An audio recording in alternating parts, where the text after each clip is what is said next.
Hola, bienvenidos todo el mundo.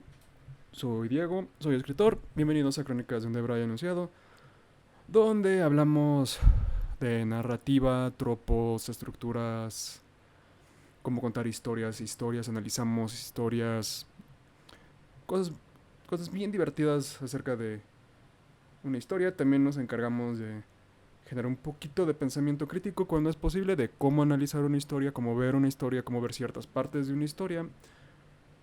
Y quiero dejar en claro, como siempre, que estos son mis puntos de vista, es lo que yo creo, lo que yo veo, lo que yo trabajo, cómo yo trabajo como escritor. No necesitan tomarlo como regla de oro, porque eso va en contra del espíritu de los debrayes que hacemos aquí. Y en estas últimas 2 semanas hemos estado hablando de los que para mí son los 4 pilares narrativos, o los 4 puntos más importantes que se tiene que considerar a la hora de escribir o hacer una historia, que son de los que ya hemos hablado, es el conflicto o el misterio, el tono, nos faltan el tema y la trama. Hoy vamos a hablar de la trama de una historia. ¿Qué es esa trama? ¿Cómo haces esa trama? ¿Cómo haces una buena trama? Ejercicios que yo les voy a recomendar, etc, etc, etc. Ahora bien, espérenme, tengo que abrir algo primero.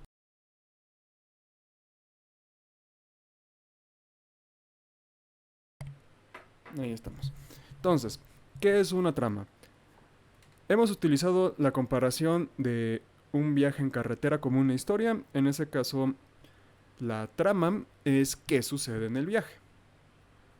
Es, son las acciones que se toman en el viaje. Es subirte al carro, subirte a los amigos, prender el motor, empezar a manejar en la carretera hasta tu destino, de ida y de regreso. Esa es una trama.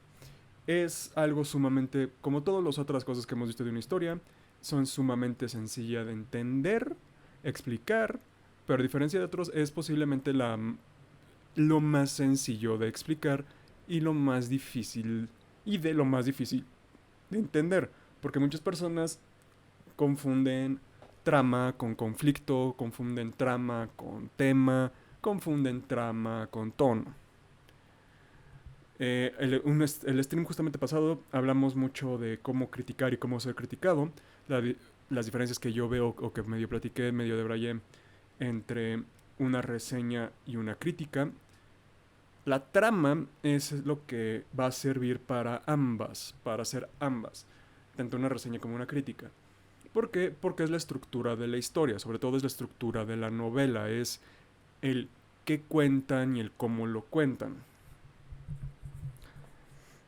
Entonces, si vas a hacer una reseña, tienes que hablar de la trama, de qué sucede en la película, si estás haciendo, o en la historia. Si estás haciendo una crítica, tienes que hablar qué sucede y por qué sucede. No necesariamente el porqué ahorita que lo menciono tiene que ver más con el tema, pero tienes que mencionar qué sucede. ¿Por qué? Porque no puedes criticar, no puedes hacer una reseña, no puedes hacer nada si no presentas la historia, si no explicas la historia. Cabe añadir que un formato cada vez más popular de una reseña es evita mucho el contar qué sucede en la historia, solo te dicen el planteamiento y luego te dicen qué personajes, qué cosas más frías, como cómo está, sobre todo en las películas de TikTok o en BookTok, de cómo está diseñado, está narrado, te hablan de los narradores, te hablan de todas cosas así, pero siempre te mencionan la premisa de la historia. Y la premisa es el inicio de la trama, es la promesa que se va a responder durante esa trama o que no se va a responder. Cabe aclarar que la premisa a veces puede ser no cumplida y se puede dejar a posterior con algo llamado un cliffhanger. Explicar la trama es fácil, es qué sucede de punto A, punto B, punto B, punto C, punto C, punto D, ya se ha mencionado. Pero ahora, ¿cómo se construye la trama? La trama se construye a base de conflictos. Cuando menciono que los conflictos son uno de los 4 pilares narrativos, es que el diseño del conflicto, el cómo tú presentas el conflicto, cómo tú lo escribes o cómo lo pones, eso es eso es el, eso forma la trama.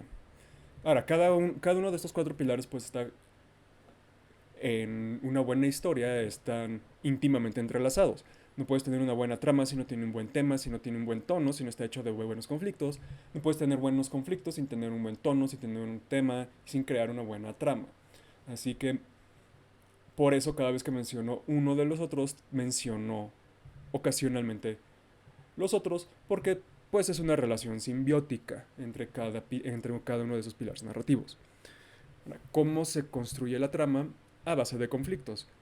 Pero los conflictos tienen que estar relacionados, los conflictos tienen que estar hilados uno entre sí.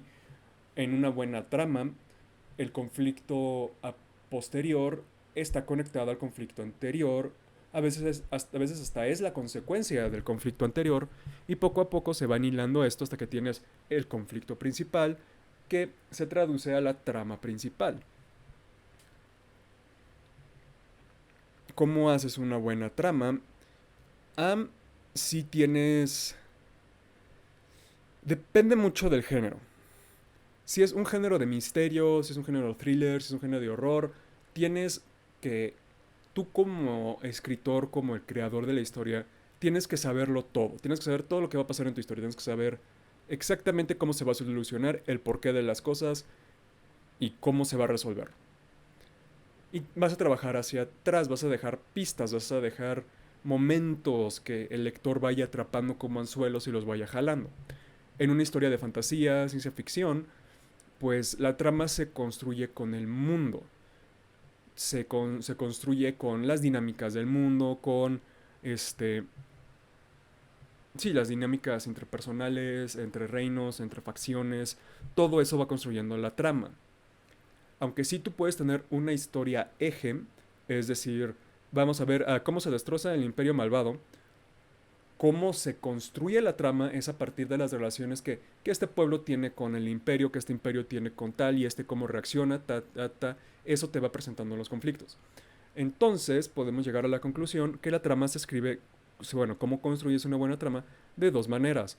O trabajando hacia atrás, como ya lo he mencionado, es decir, tú conoces todas las respuestas y vas trabajando para llegar a esas respuestas, todo va a girar en torno a esas respuestas, o depende de la locación, depende del setting, depende de los personajes, de las cosas que tú estés manejando, se va a ir planteando, se va a ir construyendo esa trama.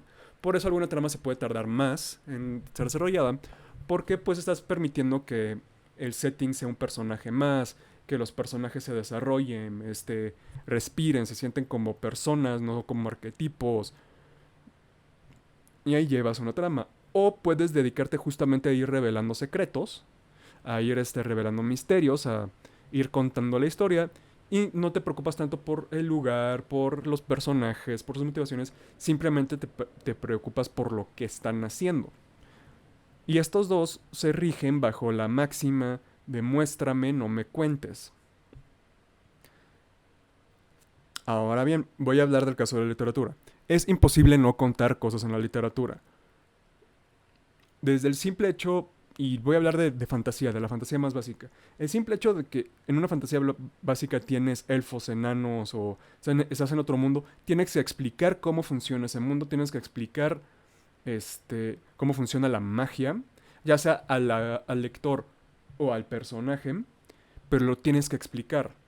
Puedes mostrarlo desde antes, puedes mostrar cómo funciona la magia, puedes mostrar cómo se reaccionan entre ellos, o más bien cómo funciona el mundo. Pero en algún momento sí es muy común que se explique. ¿Por qué? Porque usualmente un personaje no va a tener todo el conocimiento. El lector no va a tener todo el conocimiento que las personas en el mundo diegético tienen. Así que si logras en el Platón ideal mostrar todo, o sea, mostrar las relaciones de estas dos facciones, de estos dos personajes, sin narrarlas, sin decir, este güey le odia a este güey, simplemente mostrar cómo lo odia, palomita, es lo que todo escritor tiene que mostrar. Más bien, es lo que todo escritor tiene que trabajar a mostrar, no contar.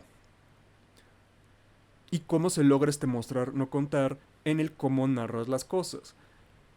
En lugar de decir, a este güey le caga el otro güey, describe la sensación, describe cómo se siente, es decir, cómo le hierve el estómago, cómo le sube la bilis al esófago como araña lenta, como lava o huella de presión, esas cosas, esas, esas reacciones viscerales, corpóreas, van a generar empatía con el lector en el sentido de, entiendo lo que está pasando. B, estás mostrando lo que está sintiendo el otro. Y B, no estás agarrando muy de burro a tu audiencia. Con esos tres, pues, podemos decir cómo construyes una buena trama, no tratando como pendejo a tu audiencia. Aunque aquí está el caveat, el pequeñín, el dejo pequeñín, que tienes que encontrar el balance porque muchas personas que van a leer tu libro, van a ver tu historia, van a ser muy pendejas y no van a entender todo lo que tú estás poniendo. Por, y pueden o que sean muy pendejas o pueden que tú realmente simplemente no lo puedas explicar bien. Y ambos son igual de válidos. Así que sí tienes que encontrar la balanza como escritor de muestro, pero esto que en serio quiero que se entienda bien, o sea, que se entienda cómo funciona mi sistema de magia, que se entienda estas cosas, lo voy a poner más textual, me lo voy a decir. Y entramos en la otra capa de que hace una buena trama, la dinámica texto-subtexto. Sé que yo he dicho, conozco escritores que utilizan subtexto y todos son cobardes. La verdad es que todos escritores utilizan subtexto. Simplemente hay unos, pues, que lo ponen menos sutil que otros, pero toda historia tiene un subtexto. Porque la vida es muy subtextual. No es qué te digo, es cómo te lo digo. Y en un libro, en una historia, tienes que seguir esas mismas reglas de conversación, de comunicación, de aquí está lo que están diciendo los personajes, lo que están sintiendo, pero esto representa otra cosa. Y lo que está representando esto más sutil es lo que me va a llevar, lo que me va a seguir dando motor para continuar la trama. Es decir, el conflicto se refleja tanto en acciones como en conflicto interno. Y el conflicto interno es una representación o hasta cierto punto una alegoría a algo más. ¿Por qué? Porque un personaje no existe en vacío.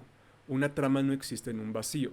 Tienen contextos, ya sea el contexto sociocultural del escritor, que es ineludible, o el contexto que se le está dando a una obra antigua en una situación, en una cultura o en una sociedad más contemporánea, más moderna. Por ejemplo, no es en la época cuando se escribió originalmente, Sherlock Holmes y Watson solo eran amigos, eran básicamente hermanos. Pero en los contextos modernos los pintan mucho de que hay una relación o hay una tensión, a veces de índole romántico, tóxico. Y las tramas empiezan a construir alrededor de esto, de este subtexto entre ambos personajes. ¿Por qué? Porque el subtexto da conflicto. Y la trama, como ya dijimos, es una conglomeración de mini conflictos haciendo un conflicto principal, un conflicto que guía todo. Entonces, de manera circular, ¿cómo se crea una buena trama?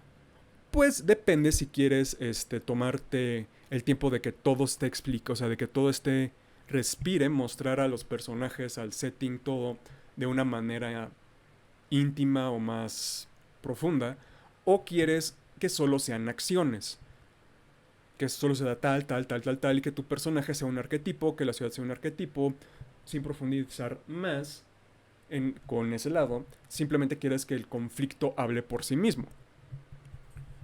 Tienes que tener un buen balance entre mostrar y decir, entre mostrar y narrar. Creo que narrar es la palabra incorrecta, porque al final de cuentas toda historia es narrada. Más bien creo que sí es muéstrame y no me digas, mostrar y decir, show, don't tell. Tienes que tener un buen balance porque si nada más dices todo, no tienes una buena historia, no vas a atrapar a la audiencia. Si muestras todo, vas a atrapar a la audiencia, pero lo estás dejando muy libre a interpretaciones, a que el lector empiece a poner mucho de su propia cuchara. Y si estás dispuesto a eso, go for it. Vas a tener una historia muy abierta a interpretaciones, muy que se presta mucho a conversaciones y a análisis y a, como ya dije, interpretaciones, todo eso. Por el otro lado, vas a tener una historia que la gente puede no entender el tema, no puede entender lo que dijiste. Y es triste, pero hoy en día sí tienes que ser muy directo con eso. Hoy en día, la mayoría de la gente, el 90% de los lectores, son mediocres, son mid, y no saben leer. Así que a veces sí necesitas ser muy puntual y muy esto es bueno, esto es malo, esta, ta, ta, ta, ta. Pero también no los puedes tratar como estúpidos. ¿Por qué? Porque a nadie nos gusta que nos trate así y si los tratas así van a hacer que la gente deje de leerlo. Un ejemplo es yo odio a esta persona porque es mala y es mala porque hizo esto y empiezas a sobreexplicar, sobreexplicar, sobreexplicar y cuentas todo. No dejas que respire, que se muestre, que este, cómo reacciona un personaje ante otro, pues piensas, algo pasó ahí. El otro personaje sigue actuando, actuando, ya, ok, de aquí viene.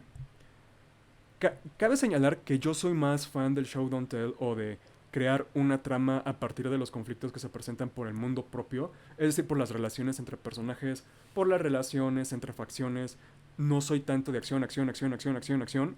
Es justamente lo que menos me gusta de Poirot, de Dupin, de Sherlock Holmes, de que no son personajes, son arquetipos y pues da hueva leerlo una vez que ya descubres el twist del asesinato o descubres el cómo se hizo, pues ya sí, lees la resolución porque ya sería muy poca madre no terminar la historia que iniciaste. Pero, especialmente cuando, pues, está bien escrita. Pero ahí se perdió, o sea, las historias viven y mueren de detectives y eso viven y mueren por el misterio. Y el misterio solo va a ser resolución tras resolución, tras resolución, tras resolución, tras resolución, hasta llegar a la solución principal. En cambio, a mí como escritor de ciencia ficción y fantasía, me gusta dejar que las cosas respiren un poco más, demostrar un poco cómo es el personaje en el mundo, lo que piensa el personaje en el mundo, cómo actúa a pesar de esos pensamientos o gracias a esos pensamientos. Esta cómo el imperio mantiene tal cosa, cómo los buenos mantienen tal cosa.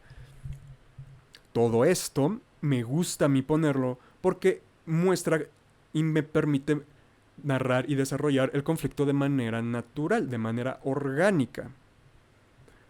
Porque si natural no es la palabra correcta, todo conflicto es natural en una historia, solo a veces es orgánico o forzado. Y así se construye, es complicado, como dije, es fácil de entender, es difícil de explicar, como todos los otros pilares. ¿Por qué?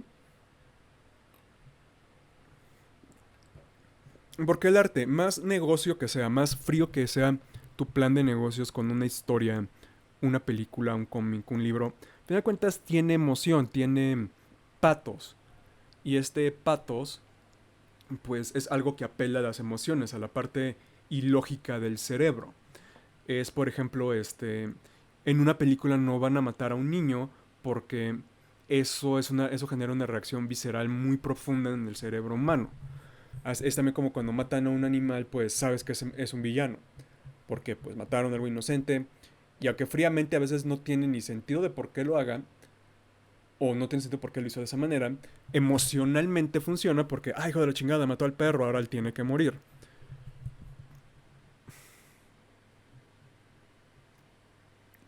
Y este patos, esta relación emocional, es por lo que hace al arte difícil de explicar. Hace al componente de arte fuera de lo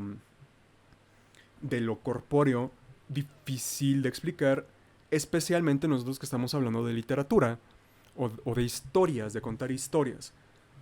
Porque una pintura es fácil, o sea, necesitas X tipo de pincel para X tipo de trazo, tal pintura te va a dar tal efecto, tal estilo te va a dar tal efecto con tal pintura. En una obra, en una obra literaria es similar, tal género te va a llevar a tal tipo de narración, tal tipo de narración te va a llevar a tal tipo de trama, tal tipo de trama puede explicar, te puede apoyar o simplificar cierta explicación de X o Y tema, y ese tema y más la trama te va a llevar a X tipo de conflicto. Y a veces hasta el cómo está escrito difiere mucho a una novela. Puede tener mucho tren de pensamiento, ok, es más posmodernismo. puede tener descripciones que nunca terminan. Ok, está más inspirado en historias como el Volpsunga o la Iliada o la Odisea, de que son tradiciones orales, son poesía, son historias poéticas o épicas. Aquí quitan la poética, solo es épica. Pero eso no te explica el por qué funciona, por qué esto está utilizado, fuera de porque así funciona bien. Y aún reitero de Poder pasado, yo no soy crítico, yo no estudié crítica en mi alma mater, la hermosísima UNAM. Yo estudié traducción y estudié historia del arte, en menor grado. Así que igual un crítico que se lo estudió te puede decir, se utiliza esto por esto y esto y esto y esto. Pero también es porque se siente bien. ¿Por qué en una historia de fantasía te ponen otros mundos o te ponen entradas a otro mundo? Pues porque se siente bien que así quede con fantasía. Porque la fantasía puede tener magia o puede tener tecnología que se utiliza como magia. Porque se siente bien. Porque en, queda con la palabra fantasía. Se oye bonito.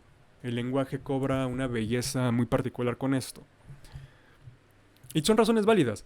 También, por ejemplo, yo en una historia, en las historias que estoy escribiendo, lo estoy escribiendo muy pensados hacia ciertas cosas. Así que las decisiones que yo voy a tomar a la hora de construir una novela, esa novela va a ir hacia ese camino. Aún me pueden sorprender y puedo terminar en cosas que yo no me esperaba, pero me terminan gustando. Y otra conclusión, aparte de todo, es cómo construimos una buena trama escribiendo la historia que nos gusta, escribiendo los sucesos que a nosotros nos gusta, que nos ponen la piel de gallina, todo eso. Y si es importante el ritmo de la historia. Y eso solo te lo dicta la trama. Porque si tienes puro conflicto, pues no vas a tener una trama, vas a tener puro conflicto. Si tienes puro tono, tienes más música en cierto momento o tienes más poesía. Si es puro tema, tienes más poesía. Y si es pura trama, pues tienes un guión. Y a veces los guiones no están bien escritos, sino tienen que estar escritos muy seco, muy sin generar emociones, hasta cierta manera como escritor, porque pues estás vendiendo algo visual. Tu descripción tiene que ser visual, no necesariamente tan efímera o etérea. No puedes decir que ella se movió como humo por más bien, ella no se movió como un sueño por la casa. Cuando te conviene, pues se movió de manera errática, o se movió más como humo por agua, o sea, descripciones más visuales que ella habló con el tono de un ruiseñor o ella se acostó al calor de las brasas, porque ya estaba diciendo mucho. Y esto me lleva a otro punto que no he estado, que esperé a tocarlo en la trama, y es los diálogos. Los diálogos que son, generan conflicto, generan tema, generan tono, generan trama. ¿A qué están aportando? La respuesta correcta y la más es pues a todo. Generan todo. Los diálogos es el tono que maneja un personaje, es los temas que está representando se pueden mostrar por ahí, te puede explicar las cosas cuando se están explicando. El diálogo es una herramienta.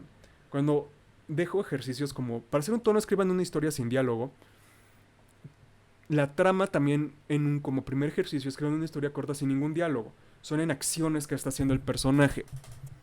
¿Por qué? Porque el diálogo bien utilizado es una herramienta. El diálogo mal utilizado o mal explotado es una muletilla. Y el diálogo en novelas se puede alargar lo que ustedes quieran como en la vida real, pero usualmente no se ve bien que sean monólogos tras monólogos tras monólogos. No es una obra de teatro de siglos anteriores, sino el diálogo tiene que aportar a la explicación del personaje o a cierto punto a la comunicación. Es decir, es una herramienta más, es para darle más sabor al personaje, un poco más de sazón. Por eso es lo último que se cambia en una historia y a veces hasta ni se cambia. ¿Por qué? Porque bien utilizado nadie se va a dar cuenta del trabajo que está haciendo, todo lo que está cargando un diálogo, pero mal hecho se siente todo lo que está quitando. Yo pongo que el diálogo aporta más a la trama porque es una manera de mostrar los conflictos, de mostrar los temas, de mostrar el tono tanto de la historia y del personaje en relación a la historia. Pero bien hecho eso es lo que menos se va a tocar porque se va a sentir natural, es decir, este personaje diría este diálogo. Otra manera en la que se puede ver el diálogo es la prueba final en la coherencia de tu personaje y lo que está haciendo. Es decir, un diálogo ayuda a mostrar al personaje, no te dice del personaje. Y vi un TikTok hace ya un ratillo en donde estaba así de... Y esta que es algo que yo no condono, esto que es algo malo que yo no condono, se viene mucho a que... Bueno, a que ya nos han dañado tanto a muchas generaciones jóvenes que ya se les perdió la idea del subtexto, ya se les perdió la idea del matiz y del pensamiento crítico.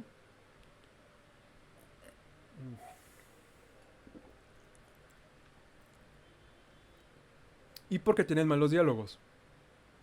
Y porque tienen mala narración. Es decir, tienen un mal tono. Tienen un mal tema y lo están tratando mal. Y es un mini de Braya que quería decir porque eso de... Y esto es malo porque esto es malo y porque yo como autor no condono eso. No deberíamos de ponerlo. Honestamente, creo que se entiende que si es el villano de la historia, no creemos en lo que está haciendo el villano. Porque se pones al villano como principal, pero de que todo lo que termina haciendo termina bien o es lo correcto, pero es un villano. En ese caso ya no es un villano, tú ya crees en lo que está diciendo ese personaje. Que puede haber puntos grises y hacer no sé, Paul Atreides en Duna que genera un yihad que mata billones de personas, pero no lo podemos llamar villano porque entendemos de dónde viene, entendemos por qué tomó esas decisiones, por lo que la casa imperial del Imperium le hizo a su familia con los Harkonnen. Así que los puntos grises existen y son divertidos y son, pues, parte de... parte de. Ahora, ejercicios para hacer una buena trama. Escriban, punto. Escriban la historia que ustedes quieran. Pero ya de manera más concreta escriban una historia corta en donde van a suceder tres cosas. La segunda tiene que estar atada a tiene que ser consecuencia de la primera y la tercera cosa tiene que ser consecuencia de la segunda y la primera. No van a utilizar diálogos, los diálogos nosotros los vamos a tratar como cereza en el pastel, como algo extra. Una vez ya terminado el desarrollo de personaje, vamos a iniciar con diálogos. En estos ejercicios, para construir una buena trama, solo me van a poner que lleve de A a B y de B a C, pero que C sea respuesta de B y A y que B sea respuesta de A. Lo van a hacer hasta que ustedes tengan coherencia. Se van a dar una semana o 3 días de descanso y lo van a volver a leer. Y lo van a reescribir y lo van a reescribir así hasta que ya tengan algo que a ustedes se les haga ya que no quieren mover nada más. Así luego lo van a hacer más grande, lo van a hacer más grande y eventualmente van a tener una novela. También es ejercicios para generar una buena trama, es hacerte la pregunta ¿por qué y luego qué? Es decir, ¿por qué está sucediendo esto? Ah, porque este personaje está acá. ¿Por qué? Porque por esto. Ah, ¿por qué? ¿Por qué? ¿Por qué? ¿Por qué? ¿Por qué? ¿Por qué? ¿Por qué? Y ya sabes, ok, sucedió esa acción. ¿Y luego qué? Ah, pues esto, ok. ¿Y luego qué? ¿Y luego qué? ¿Y luego qué? ¿Y luego qué? Es des con estas dos preguntas que se vayan haciendo constantemente, van a llegar de su punto A al punto B que ustedes quisieron, con el que quisieron o anhelan terminar.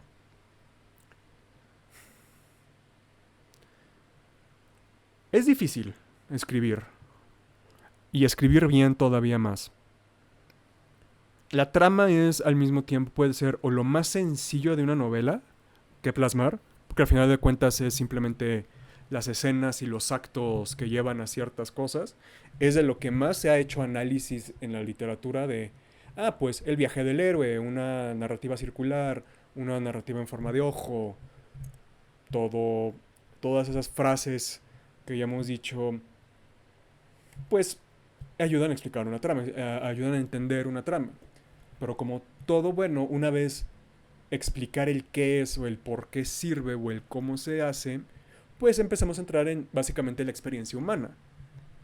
Como todo el arte es un reflejo de la experiencia humana, hay que nunca hay que tomar al arte como palabra sacra, sino es una experiencia que si resuena conmigo, pues me voy a quedar con las cosas que resuenan, las cosas que no me gustan, pues igual las desecho, igual las analizo de por qué no me gustaron.